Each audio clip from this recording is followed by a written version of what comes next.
Aujourd'hui, nous allons parler du genre des mots en français, car c'est souvent difficile de savoir si les noms sont au masculin ou au féminin. Après ma première vidéo, je vais vous aider à travers cette deuxième vidéo et quelques astuces à être quasiment imbattable pour savoir quand on a affaire à un nom, cette fois-ci masculin. À la fin de la vidéo, je vous proposerai aussi une petite aide supplémentaire. Alors restez bien jusqu'à la fin et surtout, n'hésitez pas à laisser un petit like ou à vous abonner si la vidéo vous plaît. Allez, c'est parti!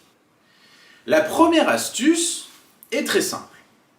Il faut s'intéresser toujours au genre naturel. En effet, quand on évoque le genre naturel, on a souvent le masculin. Par exemple, un homme, un grand-père, un garçon. Pour les animaux, c'est exactement la même chose quand on désigne le mâle.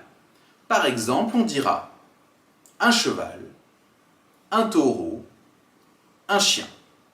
C'est assez facile et ça ressemble beaucoup à ce qu'on a vu avant pour le féminin. Deuxième astuce.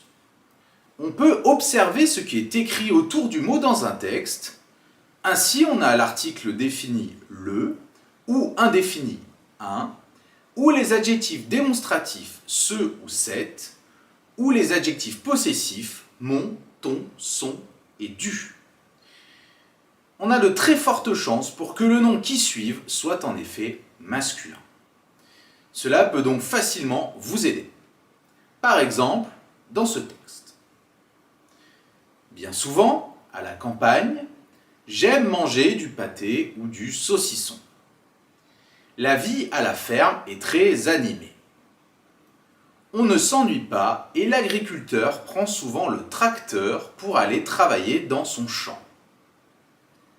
Je reconnais son bruit facilement dans le lointain. J'aime aussi m'allonger dans le foin pour me reposer.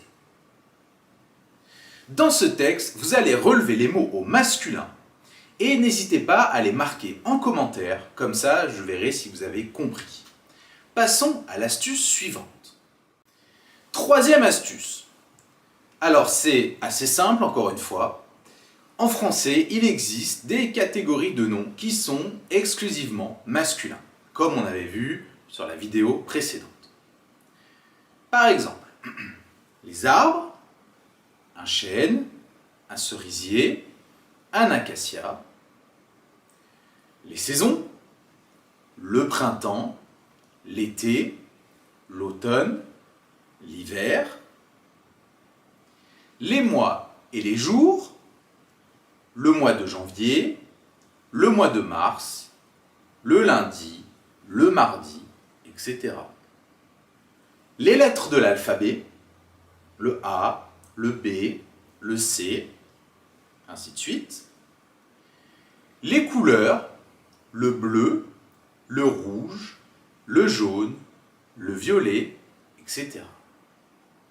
Et enfin, voici la quatrième astuce. Il existe aussi des terminaisons de noms qui sont majoritairement masculins.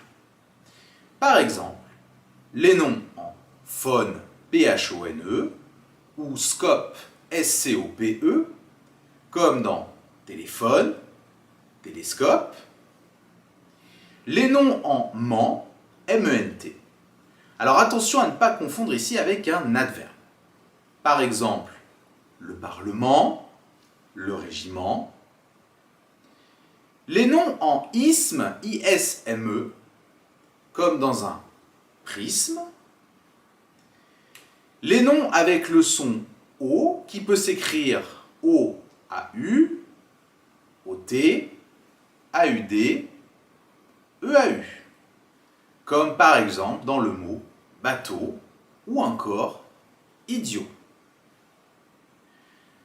Les noms avec la terminaison en al, A-L, comme par exemple dans le mot journal. Les noms avec la terminaison en teur, T-E-U-R, comme dans le nom acteur. Et enfin, les noms avec le son art à la fin du mot, comme dans boulevard ou canard.